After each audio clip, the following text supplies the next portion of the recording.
Hello friends, मैं हूं अंकिता। स्वागत करती हूं फिनचाला के आज के इस नए वीडियो पे। आज का हमारा जो ये वीडियो है फाइनेंशियल मार्केट बिगनर्स मॉड्यूल के चैप्टर 4 का पार्ट 1 है। यहाँ हम समझेंगे कि सेकेंडरी मार्केट आखिर होती क्या है। तो चलिए आज का वीडियो शुरू करते हैं।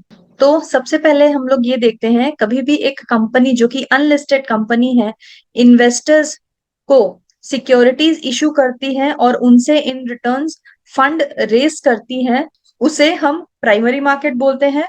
वेयर एज कभी भी अगर कोई अनलिस्टेड कंपनी अपने आप को सबसे पहले स्टॉक एक्सचेंज में लिस्ट करती है, उसके बाद इन्वेस्टर्स जो है, जैसे आप यहाँ देख सकते हैं, ये शेयर का इमेज है, सर्टिफिकेट, शेयर सर्टिफिकेट या बॉन्ड सर्टिफिकेट की इमेज है।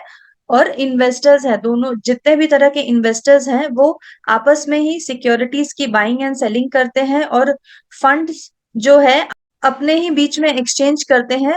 उस टाइप के मार्केट को हम सेकेंडरी मार्केट बोलते हैं। फर्स्ट वाले केस में क्या था, फंड्स और सिक्योरिटीज एक्सचेंज जो होती है वो कंपनी और इन्वेस्टर्स के बीच में होती है। वेयर एज सेकेंडरी मार्केट में क्या होता है, कंपनी का कोई रोल नहीं होता। यहाँ पे जो इन्वेस्टर्स है वही अपने बीच में शेयर्स एंड फंड्स की एक्सचेंज करते हैं। Role of secondary market, secondary market का आखिर ऐसा क्या इंपॉर्टेंट रोल है। सेकेंडरी मार्केट जो होते हैं प्राइमरी मार्केट के कंपैरेटिवली बहुत ही इफेक्टिव मार्केट होते हैं फॉर इन्वेस्टर्स। यहाँ पे क्या होता है, इन्वेस्टर्स जो हैं बहुत इजीली अपने शेयर्स को, सिक्योरिटीज को ट्रेड कर सकते हैं। ये ट्रेडिंग जो है वो ऑनलाइन घर बैठे भी कर सकते हैं। इस पर्टिकुलर एक्सचेंज के लिए उनको इशूइंग कंपनी के पास जाने की जरूरत नहीं है। सेकेंड होता है for management of the company. Suppose equity market से क्या होता है, कंपनी को अच्छे से मॉनिटर एंड कंट्रोल कर लिया जाता है, वैल्यू का पता चलता है, वैल्यू एनहेंसमेंट होती है, और क्या क्या कंट्रोल एक पर्टिकुलर कंपनी में लाने होते हैं उन एक्टिविटीज में भी हेल्प मिलती है। सेकेंड होता है, कोई भी तरह के इंफॉर्मेशन जो होती है वो भी सेकेंडरी मार्केट के हेल्प से इजीली अवेलेबल रहती है। थर्ड रोल होता है सिक्योरिटी, सेकेंडरी मार्केट होने की वजह से, क्योंकि सेकेंडरी मार्केट रेगुलेटेड है एंड स्टॉक एक्सचेंज के प्लेटफॉर्म में ये ट्रेडिंग होती है, तो जितने भी सारे ट्रांजैक्शंस हैं उनकी इंफॉर्मेशन रजिस्टर्ड स्टॉक एक्सचेंजेस में होती है। तो ये प्राइमरी मार्केट के कंपैरेटिवली सेकेंडरी मार्केट जो है एक सेफर ऑप्शन होता है। स्टॉक एक्सचेंज का एक इम्पॉर्टेंट रोल ये भी है कि यहाँ पे फेयर प्राइस जो है स्टॉक्स का वो मेंटेन होता है। वो इसीलिए क्योंकि जो डिमांड एंड सप्लाई की जो फैक्टर है वो प्राइजेस को मेंटेन करती है। तो कोई भी एक सिंगल एजेंट के लिए प्राइजेस को मैनिपुलेट करना बहुत डिफिकल्ट हो जाता है। सेकेंडरी मार्केट बेसिकली दो टाइप के होते हैं, या तो ऑक्शन मार्केट होते हैं या तो डीलर्स मार्केट होते हैं। अब स्टॉक एक्सचेंजेस जो होते हैं वो एक तरह के ऑक्शन मार्केट है, वेयर एज ओटीसी प्लेटफॉर्म जो है, ओवर द काउंटर एक्सचेंज, वो एक तरह का डीलर्स मार्केट है। Difference between primary and secondary market. सबसे पहले जैसा हम लोगों ने पढ़ा था, प्राइमरी मार्केट एक ऐसा मार्केट है जहां पे अनलिस्टेड कंपनीज जो है पब्लिक के पास फर्स्ट टाइम आती है फंड्स रेज करने के लिए। सेकेंडली, इन्वेस्टर्स एंड इशूअर्स जो होते हैं वो डायरेक्टली इन कांटेक्ट आते हैं और ये एक्सचेंज पॉसिबल हो पाता है। सेकेंडरी मार्केट में क्या होता है, इक्विटी जो ऑलरेडी इशूड हो चुकी है प्राइमरी मार्केट में उसी की ट्रेडिंग होती है।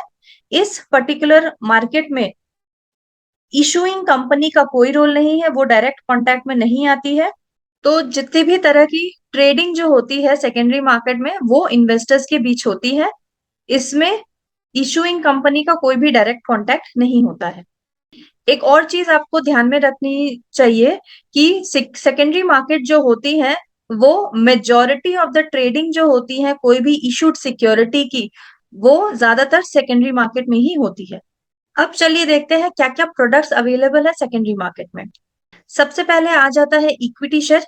इक्विटी शेयर जैसा कि हम जानते हैं ओनरशिप राइट होती है, जो कि आप इजीली आईपीओ के थ्रू अप्लाई करते हैं इनिशियल स्टेज में, और सेकेंडरी मार्केट में या स्टॉक एक्सचेंज में इक्विटी शेयर्स की बाइंग सेलिंग इजीली कर सकते हैं। सेकेंड प्रोडक्ट जो अवेलेबल है सेकेंडरी मार्केट में वो है राइट्स इशू। राइट्स इशू एक तरह की ऐसी इशू है जो ऑलरेडी लिस्टेड कंपनी जो है वो राइट्स इशू लाती है। इस तरह के इशू लाने के लिए इशूइंग कंपनी को प्राइमरी मार्केट में जाने की जरूरत नहीं है, वो सेकेंडरी मार्केट में ही इजीली राइट्स इशू ला सकती है। ये राइट्स इशू जो है बेसिकली एग्जिस्टिंग शेयर होल्डर्स के लिए होते हैं। कंपनी की जो राइट्स इशू होती है उसके लिए अप्लाई करने के लिए या अप्लाई करने की जो अथॉरिटी होती है वो शेयर होल्डर्स के पास होती है।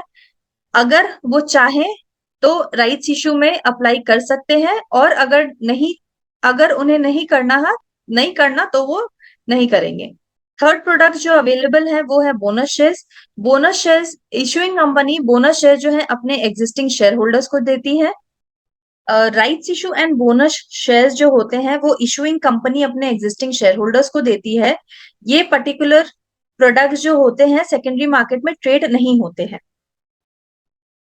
आज का फोर्थ प्रोडक्ट जो है जो सेकेंडरी मार्केट में अवेलेबल है वो होते हैं प्रेफरेंस शेयर्स। प्रेफरेंस शेयर्स वो शेयर्स होते हैं जो एक प्रेफरेंशियल राइट्स देते हैं उन शेयर होल्डर्स को जो इस इशू में अप्लाई करते हैं। सेकेंडली होता है उन्हें प्रेफरेंस जो है इक्विटी शेयर होल्डर्स के ऊपर मिलती है। इसका मतलब ये होता है कि कभी भी अगर कंपनी प्रॉफिट करती है तो एक्स्ट्रा बोनस जो है या डिविडेंड जो है वो प्रेफरेंस शेयर होल्डर्स को पहले मिलेंगे। उनकी प्रेफरेंसेस जो है उन्हें जो एडिशनल प्रेफरेंस दिया जाता है over and above equity share holders वो एक फिक्स्ड फॉर्म में दिया जाता है, या तो उन्हें फिक्स्ड अमाउंट ऑफ डिविडेंड मिलेगा, but at the time of liquidation ये ध्यान रखिएगा कभी भी अगर कोई कंपनी लिक्विडेट होती है तो प्रेफरेंस शेयर होल्डर्स की रैंकिंग जो है वो creditors, debenture holders and bond holder से नीचे रहती है। इसका मतलब ये हो गया अगर कंपनी लिक्विडेट होने जा रही है, वाइंड अप होने जा रही है, इसका मतलब कंपनी बंद होने जा रही है कुछ दिनों में, तो जो भी फंड्स अवेलेबल हैं सबसे पहले creditors, bond holders and debenture holders को पेमेंट किया जाएगा। प्रेफरेंस शेयर होल्डर्स को उनके बाद किया जाएगा। उसके बाद अगर फंड्स बचते हैं तभी इक्विटी शेयर होल्डर्स को फंड्स दी जाएगी।